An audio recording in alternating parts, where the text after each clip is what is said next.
दिल्ली में रह रहे कश्मीरी पंडितों के बीच एक आर्थिक संकट खड़ा हुआ है, क्योंकि पिछले 8 महीने हो गए हैं, बल्कि 8वां महीना चल रहा है कि उन्हें रिलीफ मिलना जो है बंद हो गया है। ये रिलीफ उनको लंबे समय से मिल रहा था, 90 की दहाई से मिल रहा था, लेकिन दिल्ली सरकार के साथ एक विवाद हुआ और उसके बाद ये रिलीफ बंद हो गया।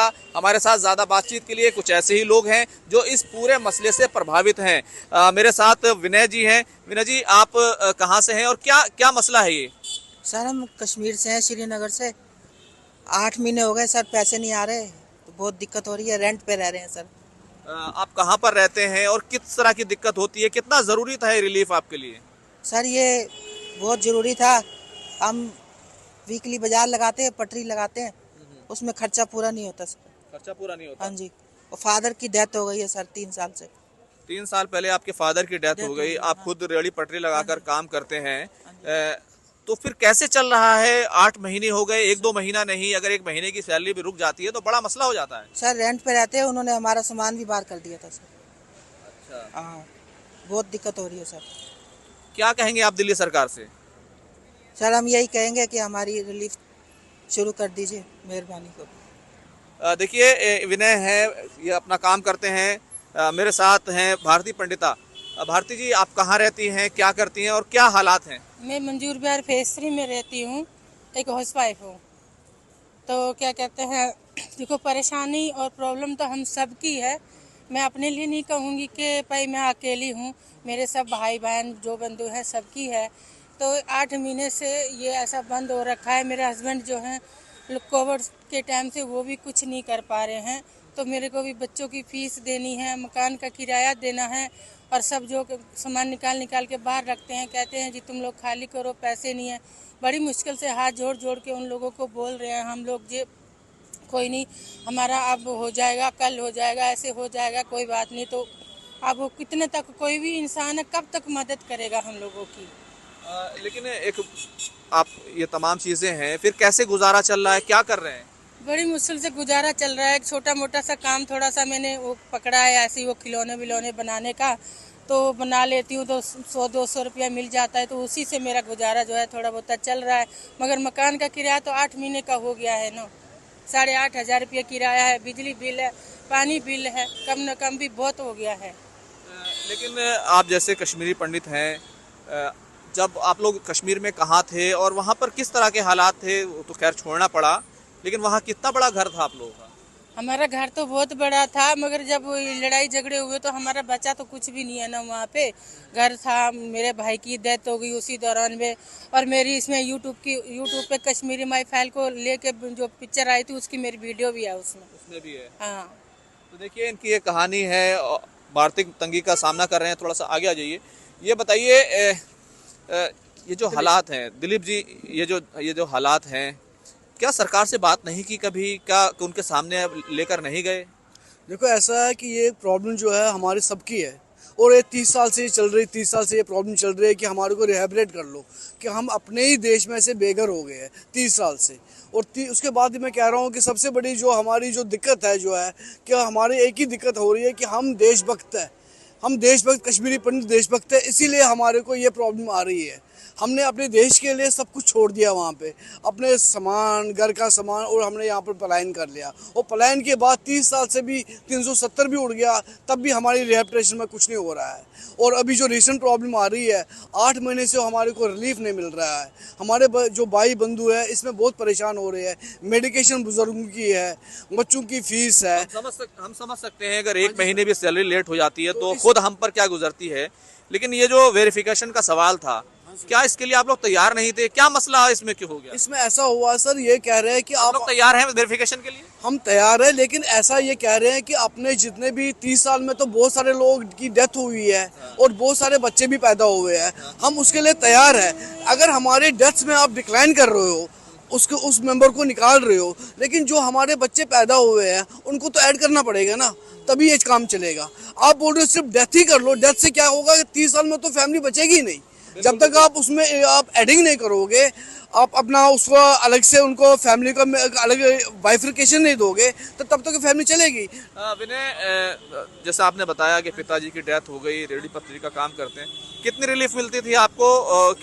सर 13,000 मिलते थे सर। 13,000 हाँ मिलते जी। थे, अब बिल्कुल बंद। अब बिल्कुल बंद है 8 महीने से। तो देखिए, ये कश्मीरी पंडित हैं, इफेक्टेड हैं, 13,000 की रिलीफ मिलती थी, अपना घर बार छूटा जो, और जिस तरीके के हालात हुए थे 90 की दहाई में जम्मू कश्मीर के अंदर, खासतौर से कश्मीर के अंदर, वहाँ से जिस तरह से निकलना पड़ा, और एक यहाँ तक के कश्मीरी पंडितों ने कहा कि उनका जेनोसाइड हुआ है, उसको भी सरकार ने नहीं माना। कुछ कदम ज़रूर उठाए गए, लेकिन ना तो कश्मीरी पंडित अपने घर लौट पाए, ना अपने वतन लौट पाए। अब दिल्ली में जो उनको रिलीफ मिल रहा था, वो रिलीफ मिलने में भी तरह तरह की अड़चन पैदा हो गई है। 8 महीने हो गए और 8 महीने से इनको रिलीफ नहीं मिला है, जिससे ये आर्थिक तंगी का सामना कर रहे हैं। मेरे साथ व्यतस्ता डेस्क के जुड़े हुए के बुज्जू साहब और दीपक जी मौजूद हैं। के बुज्जू साहब, ये जो पूरा मसला है, दिक्कत कहाँ आ रही है? हालांकि कोई ज़्यादा रिलीफ नहीं मिलती, 3,3200 के करीब एक आदमी को मिलती है उस हिसाब से, लेकिन दिक्कत क्यों आ रही है? आखिर मसला हल क्यों नहीं हो रहा है? दिक्कत ये पहले से नहीं थी, सब कुछ ठीक था, लेकिन कुछ 4 साल पहले जम्मू कश्मीर में एक लॉ पास किया गया, एमनेस्टी दी गई है वन टाइम लोगों को, कि वो जो पीछे कुछ गलतियां हुई है, कुछ एंट्रीज़ में गलतियां हैं, उनको वन टाइम एमनेस्टी मिली थी, वो इम्प्लीमेंट की गई और सारा कुछ वहाँ पे स्मूथ हुआ। लेकिन वही चीज़ दिल्ली में नहीं हुई, जबकि वो दिल्ली में भी होनी चाहिए या हर जगह होनी चाहिए, क्योंकि वो उन लोगों पे एप्लीकेबल है जिनकी सर्कमस्टांसेस सेम थी। तो यहाँ पे वो पार्टली इम्प्लीमेंट की गई है, फुली इम्प्लीमेंट नहीं की गई है। उसकी वजह से जब इसमें एक ईयरली लाइफ सर्टिफिकेट के तरीके से एक एफिडेविट मांगा जाता था, उसकी जगह पे कुछ चेंजेस करके एक सेल्फ डिक्लेरेशन फॉर्म भरना था। इस साल मार्च में जब वो प्रक्रिया शुरू होती है, जब वो शुरू हो गई थी, तो उस वक्त उसमें उन्होंने हाईलाइट किया, जी अब आपको सबके आधार कार्ड देने हैं। लेकिन एक सवाल जो मैंने भी कवर किया कई चीज़ों को, एक सवाल जो उठा के हम गजेटेड ऑफिसर का जो है अटेस्टेशन हम नहीं मानते, ये इसमें क्या दिक्कत है गजेटेड में? ऐसा कुछ नहीं है कि हम किसी चीज़ को नहीं मानते हैं, हम कानून को सर्वोपरि मानते हैं और we are law abiding people.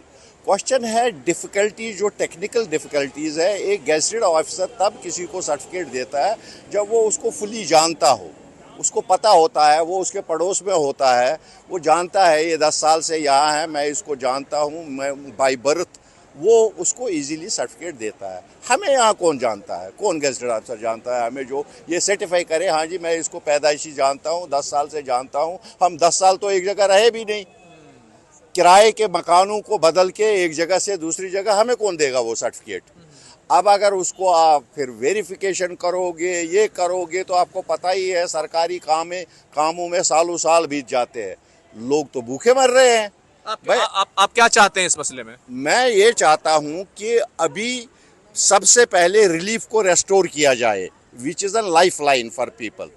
उनका ये कहीं दुनिया की किसी रिकॉर्ड में आप अगर टटोलोगे, देखोगे, किसी की खान पीन, 1 साल खाने पीने का सामान आप 1 साल का बंद करोगे, उसको मार डालोगे, उसके बाद उसका केस सेटल करोगे, जब तक वो मर जाएगा उसके बाद किसके लिए करोगे?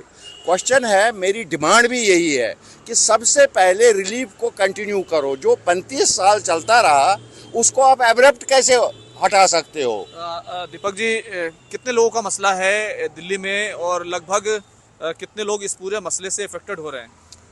देखिए सर, ये कम से कम लगभग मुझे जो लगता है 1800 से प्लस हैं, 1800 और 2000 के बीच में है, इतनों को रिलीफ मिलता है। ये फैमिलीज रजिस्टर्ड है दिल्ली अथॉरिटी के साथ यहाँ पर दिल्ली में।